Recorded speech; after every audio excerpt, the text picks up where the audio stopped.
فتح مکہ کے بعد دوسری چھوٹی چھوٹی جنگیں ہوئیں، پھر ایک بڑی جنگ حنین کے نام سے ہوئی۔ حنین ایک مقام ہے مکہ اور طائف کے درمیان، جہاں کافروں کے کچھ قبیلوں سے فتح مکہ کے 2 ہفتے بعد لڑائی ہوئی۔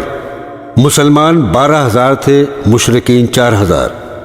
بعض مسلمان اپنا مجمع دیکھ کر اس طرح کہنے لگے کہ اس سے شیخی سی معلوم ہوتی تھی کہ ہم آج کسی طرح نہیں ہار سکتے۔ لڑائی شروع ہوئی اور پہلے مسلمانوں کو فتح ہوئی۔ بعض مسلمان مال غنیمت کو جمع کرنے لگے۔ اس وقت کافی ٹوٹ پڑے، وہ بڑے تیر انداز تھے، مسلمانوں پر تیر برسانے شروع کر دیے۔ اس گھبراہٹ میں مسلمانوں کے پاؤں اکھڑ گئے۔ صرف حضور صلی اللہ تعالی علیہ وسلم میں چند صحابہ کے میدان میں رہ گئے۔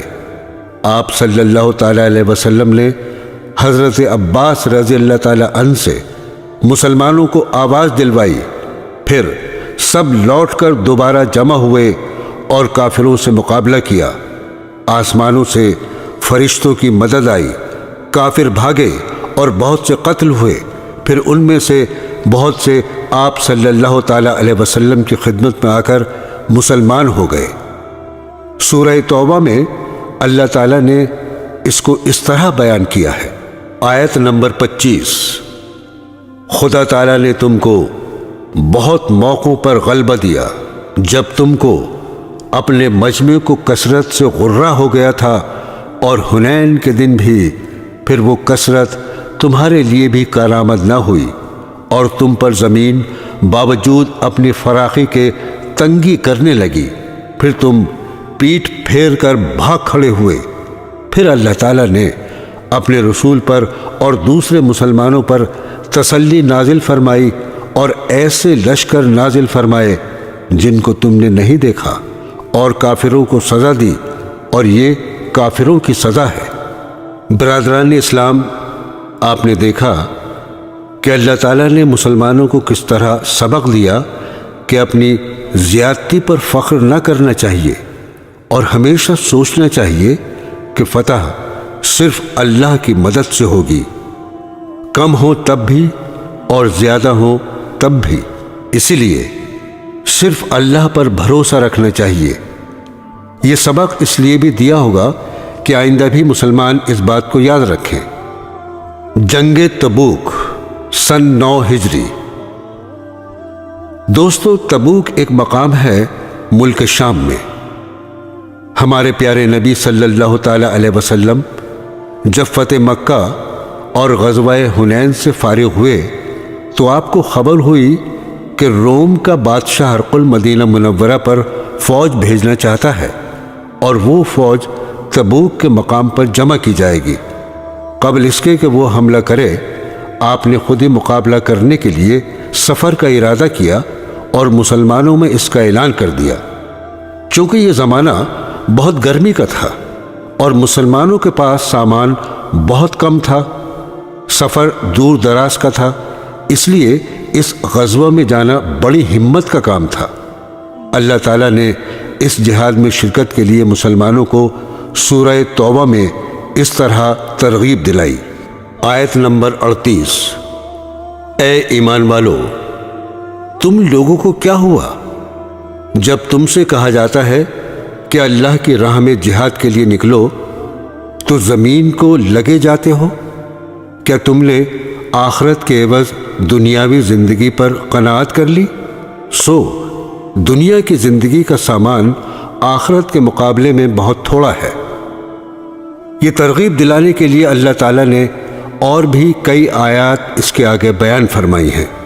سورہ توبہ آیت نمبر 41، نکل پڑو خواہ تھوڑے سامان سے خواہ زیادہ سامان سے، اور اللہ کی راہ میں اپنے مال اور جان سے جہاد کرو، یہ تمہارے لیے بہتر ہے، اگر تم یقین رکھتے ہو تو دیر مت کرو۔ عزیزان گرامی، جو لوگ منافق تھے اور سچے مسلمان نہ ہوئے تھے، وہ اتنی دور جہاد میں جانے سے بہانے کرنے لگے اور رخصت مانگنے لگے تو اللہ تعالیٰ نے ان کی پول کھول دی۔ سورہ توبہ آیت نمبر 42۔ اگر کچھ ہاتھ مال ملنے والا ہوتا اور سفر بھی معمولی ہوتا تو یہ منافق ضرور آپ صلی اللہ تعالی علیہ وسلم کے ساتھ ہو لیتے، لیکن ان کو تو مسافت ہی دور دراز معلوم ہونے لگی اور ابھی خدا کی قسمیں کھا جائیں گے۔ اگر ہمارے بس کی بات ہوتی تو تمہارے ساتھ چلتے۔ یہ لوگ جھوٹ بول کر اپنے آپ کو تباہ کر رہے ہیں اور اللہ جانتا ہے کہ یہ لوگ یقیناً جھوٹے ہیں۔ برادران اسلام، مسلمانوں کا 30,000 لشکر اس سخت گرمی اور کم سامانی کے باعث بھی جہاد پر دور دراز روانہ ہو گیا، کیونکہ ان کے پیارے نبی صلی اللہ تعالی علیہ وسلم کا حکم تھا، لیکن بعض منافق لوگ نہ گئے اور بہانہ بنا کر رہ گئے۔ اللہ تعالیٰ نے اس سورہ توبہ میں ان کی سخت مذمت کی ہے۔ فرماتے ہیں سورہ توبہ آیت نمبر 81، یہ پیچھے رہ جانے والے خوش ہو گئے۔ رسول اللہ صلی اللہ تعالی علیہ وسلم کے جانے کے بعد اپنے بیٹھے رہنے پر اور ناگوار ہوا جہاد کرنا اللہ کی راہ میں اپنے مالوں اور جانوں کے ساتھ، اور دوسروں کو کہنے لگے کہ تم لوگ گرمی میں مت نکلو۔ آپ کہہ دیجئے کہ جہنم کی آگ اس سے بھی زیادہ گرم ہے، کیا خوب ہوتا اگر وہ سمجھتے۔ سورہ توبہ آیت نمبر 82۔ سو تھوڑے دن ہنس لیں اور بہت دنوں آخرت میں روتے رہیں ان کاموں کے بدلے میں جو کچھ کیا کرتے تھے۔ عزیزان گرامی، مسلمانوں کا لشکر تبوک میں ٹھہرا اور شاہ روم کے لشکر کا انتظار کرتا رہا، لیکن شاہ روم نے ڈر کی وجہ سے اپنا لشکر نہ بھیجا اور 2 ماہ کے قیام کے بعد آپ مدینہ منورہ تشریف لے آئے۔ حجۃ الوداع سن 10 ہجری۔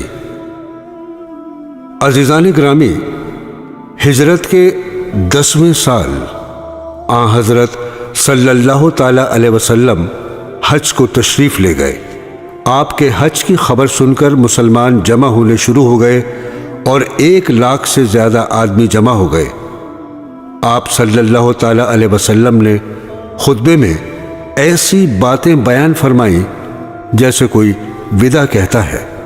اسی واسطے سے اس حج کو حجۃ الوداع کہتے ہیں۔ اس خطبے میں آپ صلی اللہ تعالی علیہ وسلم نے بہت سے اہم امور کے بارے میں ہدایات دی۔ چند پیش خدمت ہیں۔ سن رکھو، جاہلیت کے تمام دستور میرے دونوں پاؤں کے نیچے ہیں۔ عربی کو اجمی پر اور اجمی کو عربی پر کوئی فضیلت نہیں۔ تم سب آدم کی اولاد ہو اور آدم مٹی سے پیدا ہوئے تھے۔ مسلمان آپس میں بھائی بھائی ہیں۔ تمہارے غلام جو خود کھاؤ وہی ان کو کھلاؤ، جو خود پہنو وہی ان کو پہناؤ۔ جاہلیت کے تمام خون باطل کر دیے گئے ہیں۔ اب کسی کو کسی سے پرانے خون کا بدلہ لینے کا حق نہیں ہے۔ جاہلیت کے تمام سود بھی باطل کر دیے گئے ہیں۔ اب کسی کو کسی سے سود کا مطالبہ کرنے کا حق نہیں۔ اور سب سے پہلے میں اپنے خاندان کا سود، عباس بن عبد المطلب کا سود باطل کرتا ہوں۔ عورتوں کے معاملے میں خدا سے ڈرو۔ تمہارا عورتوں پر اور عورتوں کا تم پر حق ہے۔ تمہارا خون اور تمہارا مال قیامت تک کے لیے ایک دوسرے پر حرام ہے، اور اسی طرح جس طرح یہ دن، یہ مہینہ اور یہ شہر حرام ہے۔ میں تم میں ایک چیز چھوڑے جاتا ہوں، اگر تم نے اس کو مضبوط پکڑ لیا تو گمراہ نہ ہوگے، اور وہ ہے اللہ کی کتاب۔ اس کے بعد آپ صلی اللہ تعالی علیہ وسلم نے بہت سے اصولی احکام شریعت بیان فرمائے۔ پھر مجمع کی طرف خطاب کر کے پوچھا، تم سے خدا کے یہاں جب میرے بارے میں پوچھا جائے گا تو تم کیا کہو گے؟ صحابہ نے عرض کیا، ہم کہیں گے کہ آپ نے خدا کا پیغام پہنچا دیا اور اپنا فرض ادا کر دیا۔ آپ نے آسمان کی طرف انگلی اٹھائی اور 3 بار فرمایا، اے اللہ تو گواہ رہنا۔ اسی موقع پر قرآن پاک کی یہ آیت نازل ہوئی۔ ترجمہ: آج میں نے تمہارے لیے دین کو مکمل کر دیا اور اپنی نعمت تمام کر دی، اور تمہارے لیے اسلام کو بحیثیت دین کے پسند کیا۔ اس حج کے موقع پر حضرت صلی اللہ تعالی علیہ وسلم نے حج کے تمام طریقے خود برت کر دکھا دیے کہ حج کس طرح کرنا چاہیے۔ اس موقع پر آپ نے یہ بھی فرمایا کہ مجھ سے حج کے مسائل سیکھ لو، میں نہیں جانتا شاید اس کے بعد مجھے دوسرے حج کی نوبت نہ آئے۔ اس موقع پر آپ نے تمام مسلمانوں سے یہ بھی فرمایا، جو لوگ اس وقت موجود ہیں وہ یہ سب باتیں ان تک پہنچا دیں جو موجود نہیں ہیں۔ سورہ مائدہ کی آیت نمبر 3 کے نازل ہونے کے بعد تقریباً 3 ماہ حضور اکرم صلی اللہ تعالی علیہ وسلم حیات رہے اور ربیع الاول سن 11 ہجری میں آپ اس جہان فانی سے رخصت ہو گئے۔ عزیزان گرامی، اب پیش ہیں چند اچھی باتیں۔ اسلام نام ہے، زندگی میں ہر جگہ چلتے پھرتے، سوتے جاگتے، کھاتے پیتے، لین دین کرتے ہم ہر وقت خیال رکھیں کہ اس میں اللہ تعالیٰ کا کیا حکم ہے اور حضور اکرم صلی اللہ تعالیٰ علیہ وسلم نے اس کو کس طرح کیا۔ قرآن پاک میں اسلام کے مطابق زندگی گزارنے کے لیے اللہ تعالیٰ کے بہت سے احکام آئے ہیں۔ سورہ بنی اسرائیل آیت نمبر 34، اور اپنا وعدہ پورا کیا کرو، بلا شبہ وعدے کے متعلق تم سے پوچھ ہوگی۔ سورہ متفففین آیت نمبر 1، اور جب ناپ تول کرو تو پورا کرو اور صحیح ترازو سے تول کر دیا کرو۔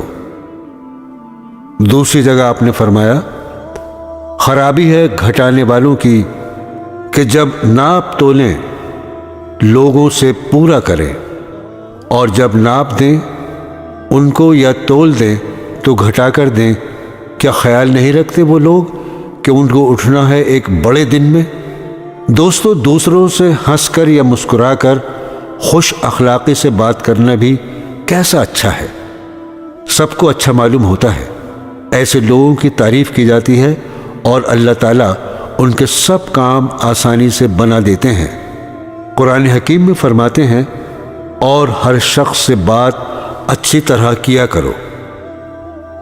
سورہ فرقان آیت نمبر 63، اور جب تم سے کوئی جاہل اڑ جائے تو اس کو سلام کہہ کر چلے جاؤ۔ تو دوستو، جب تم سے کوئی دشمنی کرے، عداوت کرے، تمہارے سے کوئی برائی کرے تو اس کا جواب دشمنی اور برائی سے مت دو، بلکہ اس کے ساتھ سلوک کرو اور محبت کرو تو وہ تمہارا پکا دوست بن جائے گا۔ ارشاد باری تعالیٰ ہے، آپ نیک برتاؤ سے بدی کو ٹال دیجئے، پھر یکایک آپ میں اور جس شخص میں عداوت تھی ایسا ہو جائے گا جیسے کوئی دوست ہوتا ہے۔ دوستو، پیٹھ پیچھے کسی کی برائی کرنا کیسی بری بات ہے۔ اس سے بہت خرابیاں پیدا ہوتی ہیں، دشمنیاں قائم ہو جاتی ہیں اور کوئی فائدہ حاصل نہیں ہوتا۔ اسی کو غیبت کہتے ہیں۔ ارشاد باری تعالیٰ ہے، سورہ الحجرات آیت نمبر 12، کیا تم میں سے کوئی اس بات کو پسند کرتا ہے کہ اپنے مرے ہوئے بھائی کا گوشت کھائے؟ اس کو تو تم ناگوار سمجھتے ہو۔ اللہ سے ڈرتے رہو، بے شک اللہ بڑا توبہ قبول کرنے والا ہے۔ دوستو، سلام کرنے کے متعلق بڑی تاکید آئی ہے۔ جب ہم اپنے گھروں میں جایا کریں یا کسی سے ملاقات کیا کریں تو السلام علیکم کہنا چاہیے، یعنی تم پر اللہ کی سلامتی ہو۔ جس پر اللہ کی سلامتی ہو جائے اس کو پھر اور کیا چاہیے۔ اس کے علاوہ اور کسی طرح سلام ہرگز نہیں کرنا چاہیے۔ اللہ تعالیٰ قرآن مجید میں فرماتے ہیں، پھر یہ بھی معلوم کر رکھو کہ جب تم اپنے گھروں میں جایا کرو تو اپنے لوگوں کو سلام کر لیا کرو، جو کہ دعا کے طور سے خدا کی طرف سے مقرر ہے، برکت والی عمدہ چیز ہے۔ اسی طرح اللہ تعالیٰ تم سے اپنے احکام بیان فرماتا ہے تاکہ تم سمجھو اور عمل کرو۔ حرام چیزیں، اللہ تعالیٰ نے قرآن مجید میں ان چیزوں کو حرام قرار دیا ہے۔ یہ کبھی بھی بھول کر ہمیں نہیں کھانی چاہیے، اور اگر یہ کام کوئی دوسرا شخص کرتا ہے تو اسے بھی منع کر دینا چاہیے۔ سورہ مائدہ آیت نمبر 3۔ تم پر حرام کیے گئے مردار اور خون اور سور کا گوشت اور جو جانور کے غیر اللہ کے نام سے نامزد کیا ہو، اور جو دم گھٹنے سے مر جائے، اور جو کسی چوٹ سے مر جائے، اور جو کسی اونچی جگہ سے گر کر مر جائے، اور جو کسی کی ٹکر سے مر جائے، اور جس کو کوئی درندہ کھانے لگے لیکن جس کو ذبح کر لو، اور جو جانور بتوں پر چڑھائے جائیں، اور یہ کہ تقسیم کرو بذریعہ قرا کے تیروں کے، یہ سب گناہ ہیں۔ اور اب وہ باتیں جو سخت گناہ ہیں وہ یہ ہیں۔ سورہ بنی اسرائیل آیت نمبر 31۔ اور اپنی اولاد کو ناداری کے اندیشے سے قتل مت کرو، ہم ان کو بھی رزق دیتے ہیں اور تم کو بھی، بلا شبہ ان کا قتل کرنا بڑا بھاری گناہ ہے، اور زنا کے پاس مت پھٹکو، بلا شبہ وہ بڑی بے حیائی کی بات ہے اور برا رستہ ہے۔ اور جس شخص کے قتل کو اللہ تعالیٰ نے حرام قرار دیا ہے اس کو قتل مت کرو، البتہ حق کے ساتھ، اور جو شخص ناحق قتل کیا جائے تو ہم نے اس کے وارث کو اختیار دیا ہے تو اس کے قتل کے بارے میں اسے حد سے تجاوز نہیں کرنا چاہیے۔ وہ شخص طرفداری کے قابل ہے، اور یتیم کے مال کے قریب مت جاؤ۔ سورہ مائدہ آیت نمبر 90۔ اے ایمان والو، یقیناً شراب اور جوا، بت اور قرا کے تیر، یہ سب گندے اور شیطانی کام ہیں، تم ان سے بچتے رہو تاکہ نجات پاؤ۔ اللہ کے ساتھ کسی کو شریک نہ کرو۔ سورہ نساء میں اللہ تعالیٰ فرماتے ہیں، آیت نمبر 48، تحقیق اللہ نہیں بخشتا ہے یہ کہ اس کے ساتھ کسی کو شریک ٹھہرائے، اور بخشتا ہے اس کے علاوہ جس کو چاہے، اور جس نے شریک ٹھہرایا اللہ کا اس نے بڑا طوفان باندھا ہے۔ سورہ عنکبوت آیت نمبر 8۔ اور ہم نے انسان کو اپنے ماں باپ کے ساتھ اچھی طرح رہنے کی وصیت کی ہے، اور اگر وہ تجھ سے روا کریں کہ تو شرک پکڑ میرا تو ان کا کہنا نہ مان۔ سورہ لقمان آیت نمبر 13۔ اور جب کہا لقمان نے اپنے بیٹے کو کہ جب اس کو سمجھانے لگا، اے بیٹے شریک نہ ٹھہرائیو اللہ کا، بے شک شریک بنانا بڑی بے انصافی ہے۔ سورہ الزمر آیت نمبر 65۔ اگر تم نے شریک مانا اکارت جائیں گے تیرے عمل، اور تو ہو جائے گا خسار والوں میں سے۔